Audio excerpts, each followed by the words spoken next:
property financial connection, it's a very strong cultural connection. And that cultural connection isn't just the communities, the very strong communities we have in Melbourne and Sydney. It's also the connection through our sense of property, bricks and mortar, you know, safe as houses, those types of scenarios. And yet we want to differentiate between those cultural and trade and economic connections and say, no, we don't want your investment dollars, we don't want your development dollars. We're going to charge you higher than we charge our locals to be active in terms of supplying our undersupplied housing markets.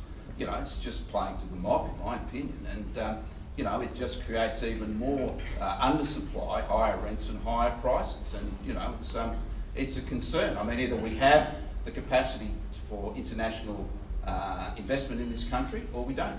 You know, that's it. Let's not start mixing and matching and creating more problems than we solve, and saying, well, we'll take with one hand and then give with another. You know what I'm saying? Do you think there's another side to those? Can I just, Lucy, not at a local government level. We're not trying to do any of these. We've got to get out of their life, don't you? without turning this into a debate, I mean, the points that Andrew makes are well made. But within the individual banks themselves, though, I think forgetting federal policy, the banks themselves are taking a much more conservative approach to borrowing now, making it harder for young people to enter the market at this time. But again, as I said earlier, those taps are not going to be turned off forever. There will be a short-term tightening, as I understand it, and then it'll be game on again. Yeah. And I wonder also, is there another side to these new foreign investment taxes for Queensland? I mean, when you see New South Wales and Victoria, those taxes versus the taxes that are being implemented in Queensland, it makes us it's a pretty good story to tell here. Don't agree, Andrew?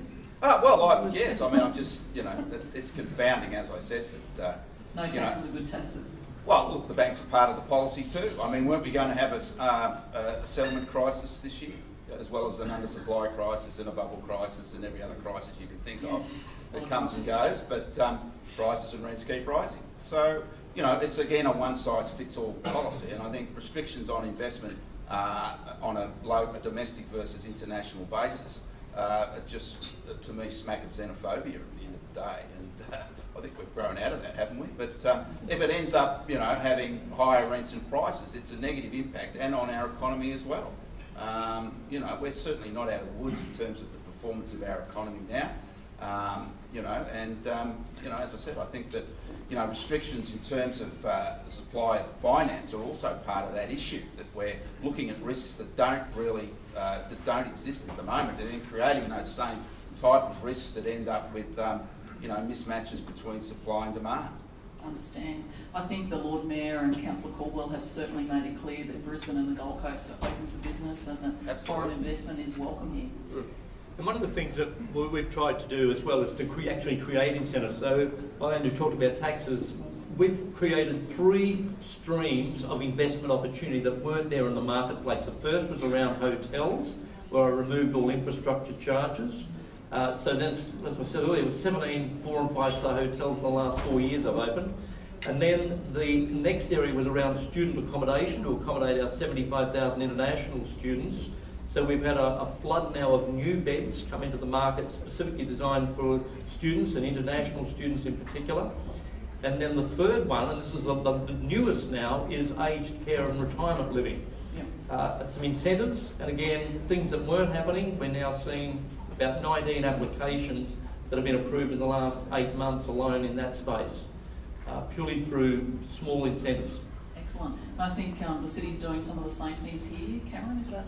Yeah, I mean, look, in 2012 we rolled out a very successful construction kickstart initiative, which really is what pushed things off, I guess, here on the Gold Coast. And on the back of that success, we've seen continued growth in the number of development applications that have been approved. We're at our record levels in 16 years, I think, which is very good news. And we continue to look at ways that we can encourage and facilitate good development in the right locations on the Gold Coast, and certainly in terms of things like the education sector. You know, we're currently looking at that space because that's an important sector of our economy, and it's a growing one. Brilliant, thank you so much. So that brings an end to our panel discussion. I'd like to thank our panellists very much for their time today.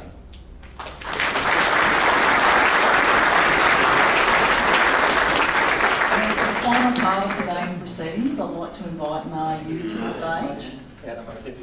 Many of you know Na, who's the Queensland Director of First Media, the largest Chinese real estate media company in Australia and organiser of this weekend's APE Property Summit.